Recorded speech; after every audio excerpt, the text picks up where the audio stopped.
The conference room at Henderson and Associates buzzed with laughter and clinking glasses.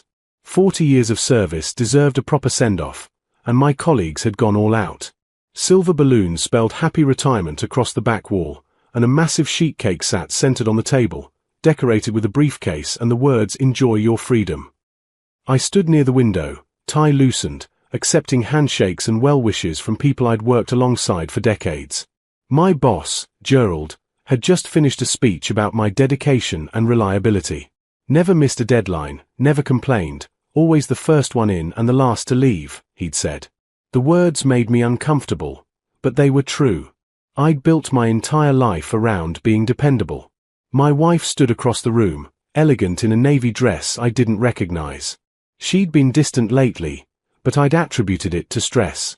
Our 3 adult children clustered around her, our oldest son, 28, fresh from his MBA program I'd quietly funded. Our daughter, 25, who just finished medical school on scholarships I'd spent years helping her secure. And our youngest, 23, working at a startup after the expensive computer science degree I'd made possible. Speech! Speech! Someone called out, and soon the whole room joined in. I raised my hands, laughing. All right, all right. The room quieted. I'm not much for speeches, but I want to say that these 40 years taught me what matters most. It's not the cases won or the hours billed. It's knowing that every day, you're building something, a legacy, a foundation for the people you love. Everything I did, every late night, every weekend at the office, it was all for. Stop. My wife's voice cut through the room like ice. Everyone turned. She stepped forward, her heels clicking against the tile floor with deliberate precision. In her hand was a manila envelope. "I'm sorry to interrupt," she said, her voice steady and rehearsed, "but I can't let this charade continue. I can't stand here and pretend anymore."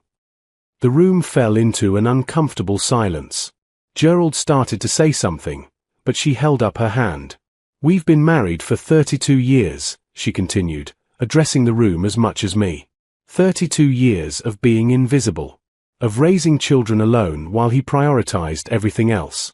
Of birthdays forgotten, anniversaries ignored, recitals and games missed. Of being a ghost in my own home." My heart hammered. "What are you doing?" "What I should have done years ago." She walked toward me, envelope extended. "These are divorce papers. I've already signed them. I'm done living a half-life, waiting for scraps of attention. I want a fresh start. A real life. I'm 60 years old, and I finally realize I deserve happiness." I stared at the envelope, unable to move. Around us, my colleagues shifted uncomfortably. Some looked away. Then I heard it. Clapping. My oldest son started it, his applause slow and deliberate. "Good for you, Mom. Finally." My daughter joined in, tears streaming down her face. "You deserve so much better." My youngest nodded, arms crossed. About time someone said it. They were applauding. My children were applauding my humiliation. I looked at each of them, searching for some sign of the kids I'd sacrificed everything for. The son whose college debt I'd paid off secretly so he could start his career unburdened. The daughter whose medical school applications I'd personally edited at 3 in the morning, night after night. The youngest whose passion for technology I'd nurtured, buying him his first computer when money was impossibly tight. "You all agree with this?"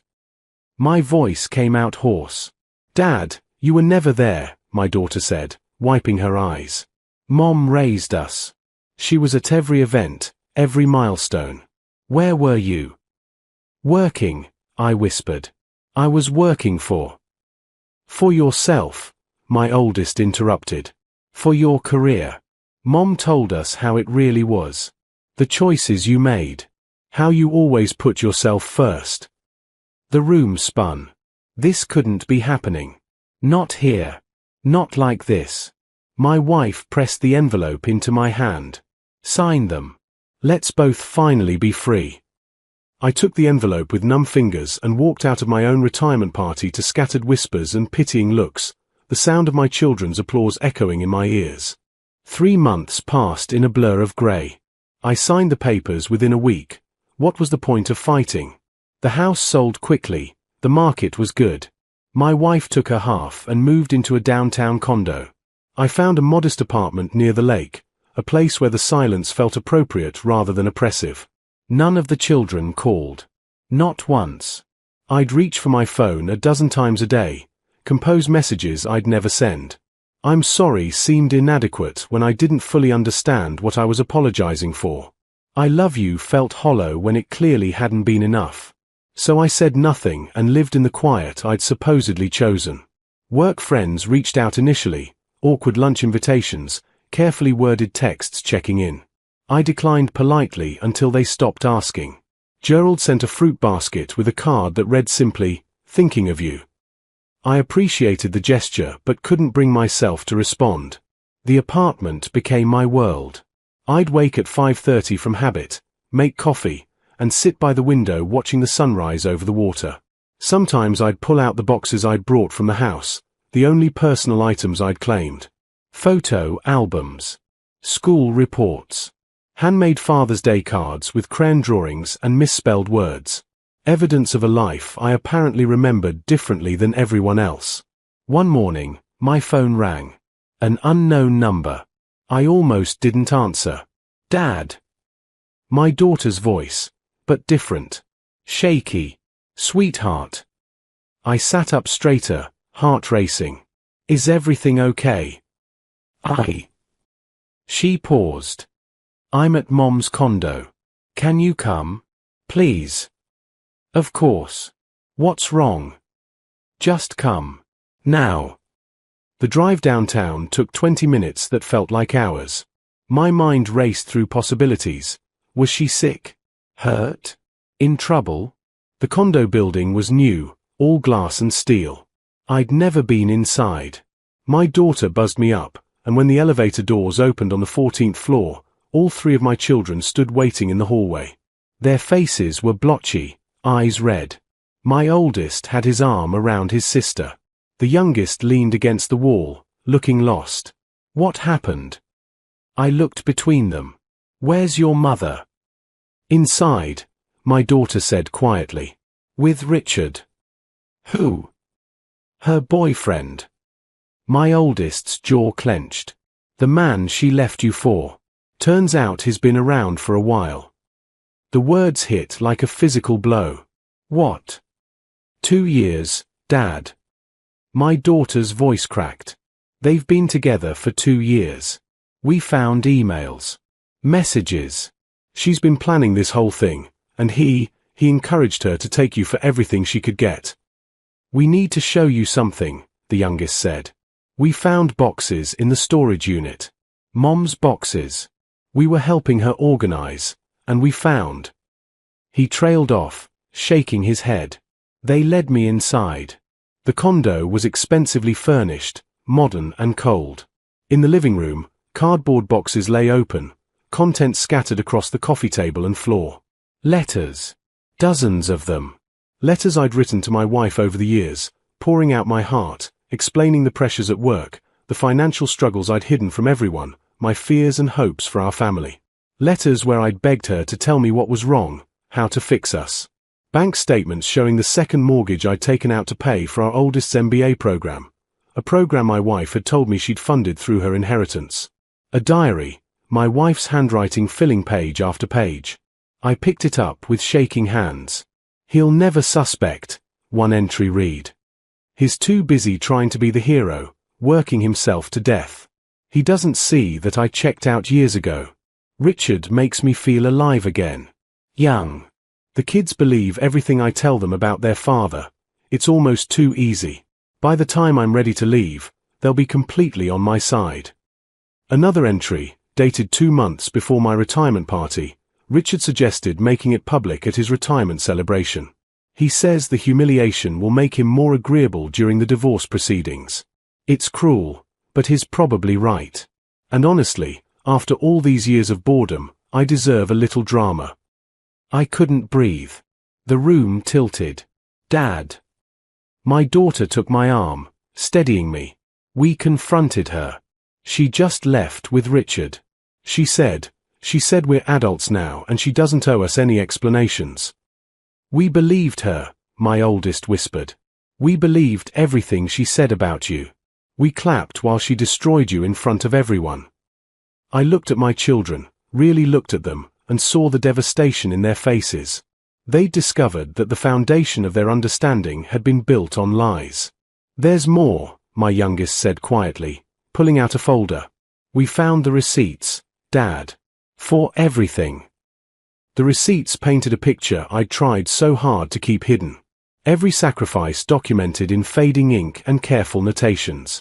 My daughter held up a payment plan from her medical school. You told me I got a full scholarship. You got a partial scholarship, I said quietly. You earned that. The rest.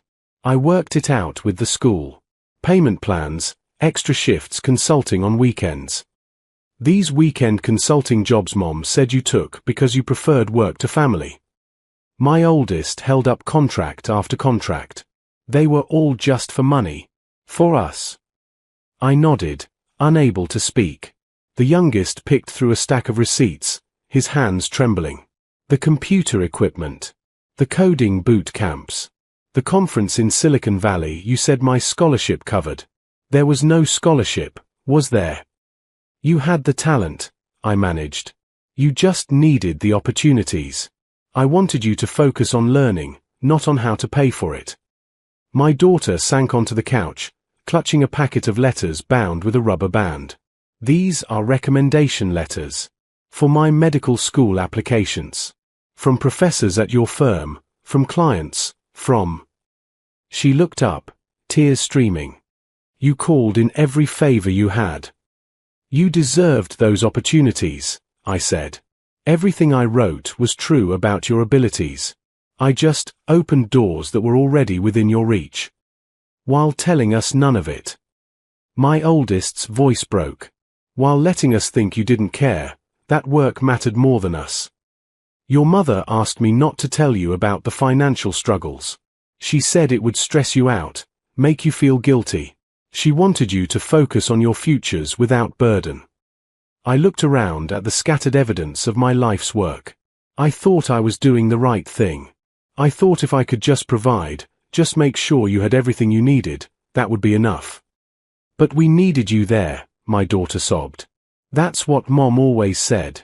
That you chose work over us. I was there every moment I could be. I rearranged cases to make your big events. I remember every single recital, every game. The memories flooded back, sharp and painful. Your piano recital when you were 12, you played Chopin. I was there. You wore a green dress. My daughter's eyes widened. I remember Mom saying you missed it. That you had some important client dinner. I took the client to your recital, I said. Convinced him it would be a nice cultural evening. I was in the back row because we arrived late, but I was there. I've been to every important moment I possibly could. The championship soccer game. My youngest looked stricken. Mom said you were too busy, but you were there. I flew back early from a conference. Took a red-eye, went straight to the field. You scored 2 goals. I was so proud I nearly fell out of the bleachers cheering. I smiled at the memory, then felt it crumble. Your mother was on the opposite side of the field. I waved to her, but she turned away. My oldest sat down heavily. She rewrote everything. Every memory we had. Why didn't you fight back? My daughter asked. Why didn't you tell us the truth? Because you're her children too. Because I didn't want you to have to choose sides or think poorly of your mother. Because... I paused, the weight of it all crushing. Because I thought my love didn't need defending. I thought you'd just know. The youngest pulled out another stack of papers. These are birthday cards. Dozens of them. All addressed to us, none of them ever mailed. I'd forgotten about those.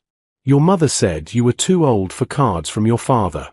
That it would embarrass you in front of your friends. So I wrote them anyway, just never sent them. My daughter took one addressed to her, dated 3 years ago. She opened it, reading aloud through tears. My brilliant girl, I know I don't say it enough, but watching you pursue your dreams makes every sacrifice worthwhile. You're going to change lives. You already changed mine. Love always, Dad. She looked up. I needed this. That year was so hard, and I thought you didn't even notice I was struggling. I noticed everything. I spread my hands helplessly. I didn't know how to reach you anymore. Your mother said you kids needed space, that I hovered too much, asked too many questions. So I stepped back and just tried to support from a distance. She isolated you from us, my oldest said, the realization dawning. Year by year, she cut the connections until we only saw you through her lens. My phone buzzed. Then theirs did too. Text messages from their mother. I don't know what lies your father is telling you, but remember who was actually there for you growing up. Don't let him manipulate you now that he's alone. The irony would have been funny if it wasn't so devastating. My daughter showed me her screen. She's been texting since we found the boxes. Trying to explain it away, justify it. You don't have to show me, I said quietly. No, Dad. We do. My oldest's jaw set with determination. We've spent 3 months ignoring you, believing we were righteous. We clapped at your humiliation. We need to face what we did.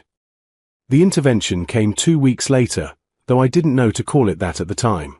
My children asked me to meet them at a restaurant, neutral ground, my daughter explained carefully, as if I were a skittish animal that might bolt.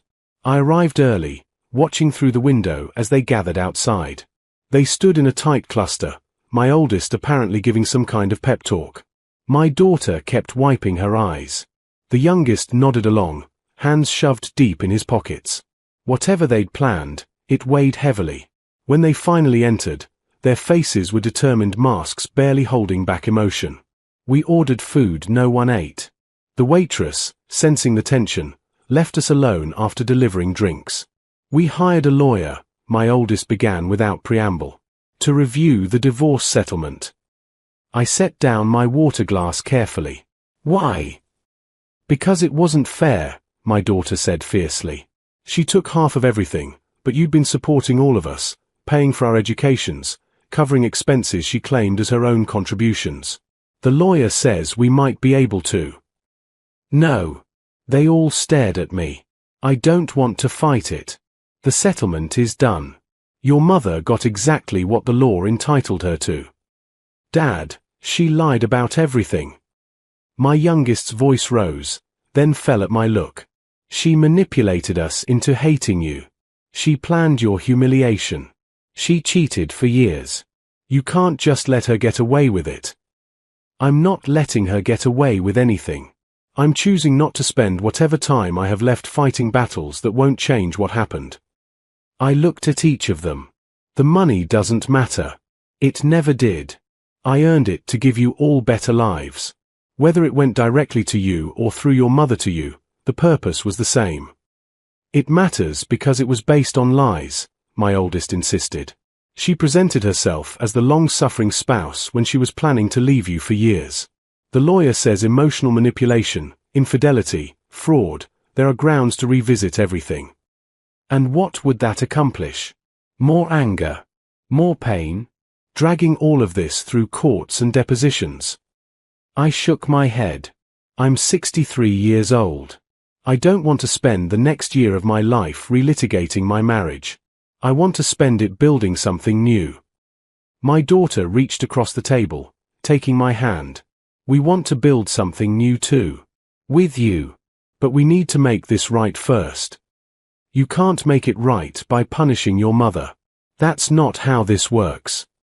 Then how does it work? My youngest asked desperately. How do we fix what we did? We stood there and clapped. Dad. We believed every lie she told us. We thought we were supporting her escape from a bad marriage, but we were just, his voice cracked. We were accessories to her cruelty. The restaurant sounds faded, clinking silverware, murmured conversations, soft music. All I could hear was the pain in my children's voices. You were her children, trusting your mother. That's not a crime. That's not even a mistake. I squeezed my daughter's hand. She spent years building a narrative. You had no reason to doubt her. We had every reason, my oldest said bitterly. The cards you sent that she lost. The times you supposedly forgot events we later learned you attended. The money she said came from her inheritance or her work when it came from you. If we'd paid attention, if we'd asked questions. You were living your lives. As you should have been. I interrupted gently. Children aren't supposed to investigate their parents' marriage. You're not supposed to fact-check your mother's claims about your father. You trusted, and that trust was exploited. But that's on her, not you. We still hurt you, my daughter whispered. We abandoned you when you needed us most. How can you just forgive that? The question hung in the air. How could I explain that forgiveness wasn't even necessary? That my love for them wasn't conditional on their perfect understanding or loyalty? Do you know what I thought about during those 3 months? I asked. When none of you called, when I sat in my apartment wondering if I'd ever hear your voices again. They shook their heads, faces pale. I thought about the first time I held each of you. How impossibly small you were, how terrifying it was to be responsible for something so precious. I thought about teaching you to ride bikes, to swim, to drive. I thought about your graduations, your triumphs, your heartbreaks. I thought about every moment that made me grateful to be your father. I paused, gathering myself. And I thought about how none of that changed just because you believed lies about me. You were still my children. I was still your father. That's not something that can be broken by misunderstanding or manipulation. My oldest covered his face with his hands. We don't deserve that. Love isn't about deserving. It's not a transaction or a reward for good behavior. It just is. I looked at each of them. I'm not angry at you. I'm heartbroken that you were put in a position where you had to choose sides, where your understanding of your childhood was weaponized against all of us. But angry? No. Mom's relationship with Richard fell apart, my daughter said quietly. 2 weeks after she moved in with him. Turns out he was also seeing 2 other women. She called me, crying, saying she'd made a terrible mistake. How did you respond? I told her she had. My daughter's voice was steady now. I told her she'd destroyed a good man and turned his children against him based on lies. I told her I needed space to process what she'd done. She's trying to rewrite this too, my youngest added, saying Richard manipulated her, that she's a victim of his deception. Our aunt, her sister, called her out on it. Said she's been watching Mom systematically poison us against you for years. I absorbed this. My former sister-in-law, speaking truth. How is your mother now? They exchanged glances. You still care about her, my oldest said wonderingly. After everything, you still care if she's okay. She's the mother of my children. We had 3 decades together. Not all of it was a lie, even if the end was. I sighed. I don't wish her harm. I just wish she'd chosen honesty.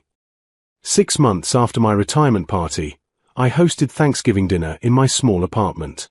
It was cramped with all of us there, my 3 children, my oldest girlfriend, my daughter's fiancé, a kind man I was just getting to know, and surprisingly, my former sister-in-law, who'd reached out to apologize for not seeing what her sister had been doing.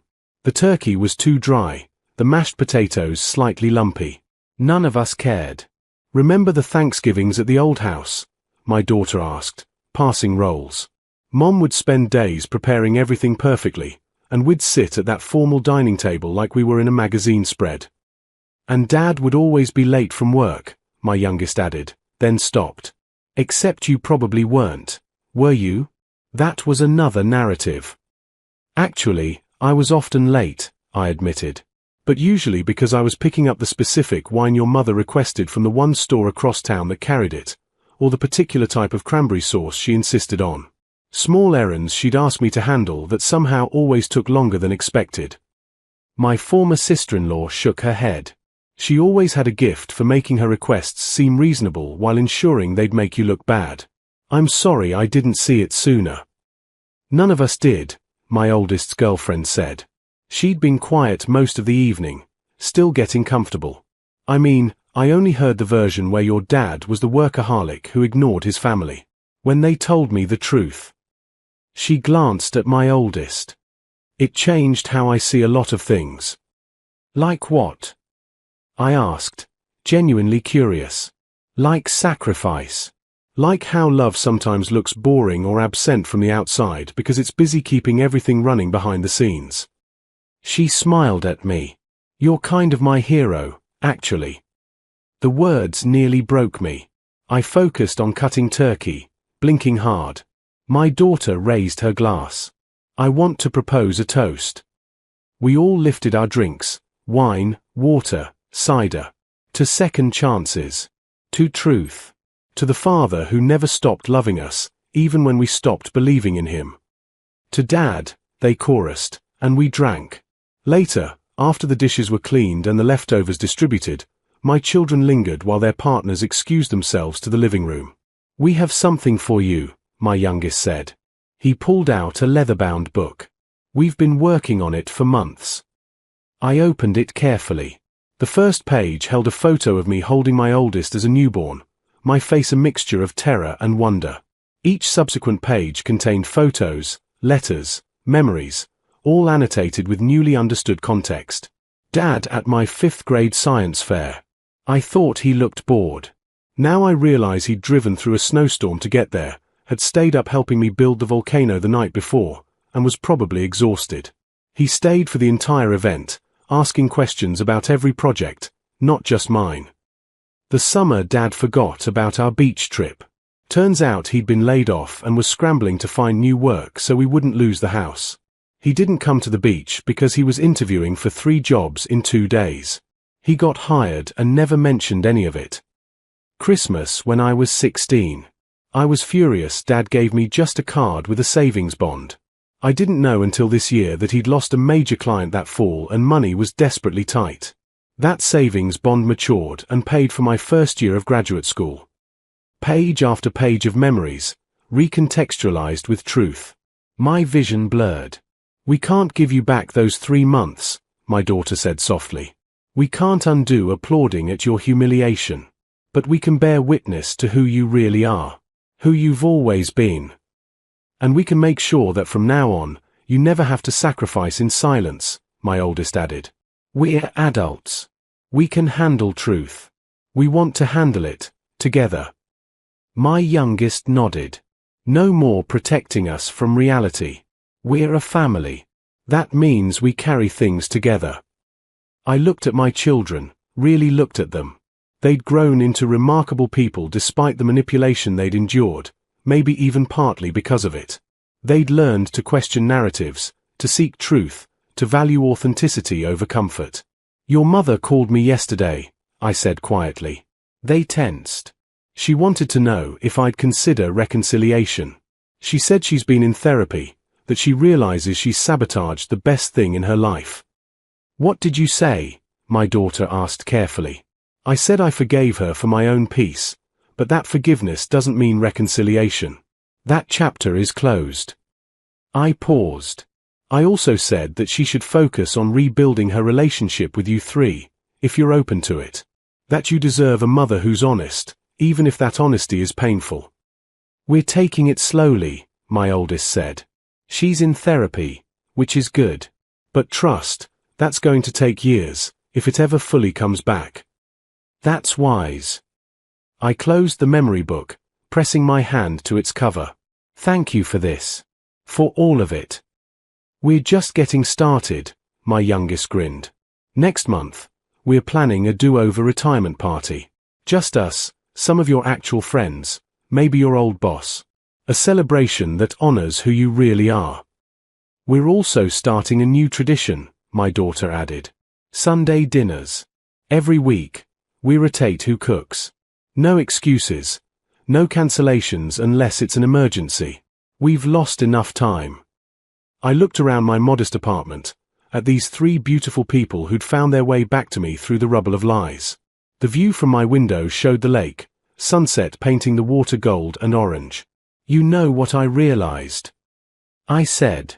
At that retirement party, when everything fell apart, I thought my life was ending.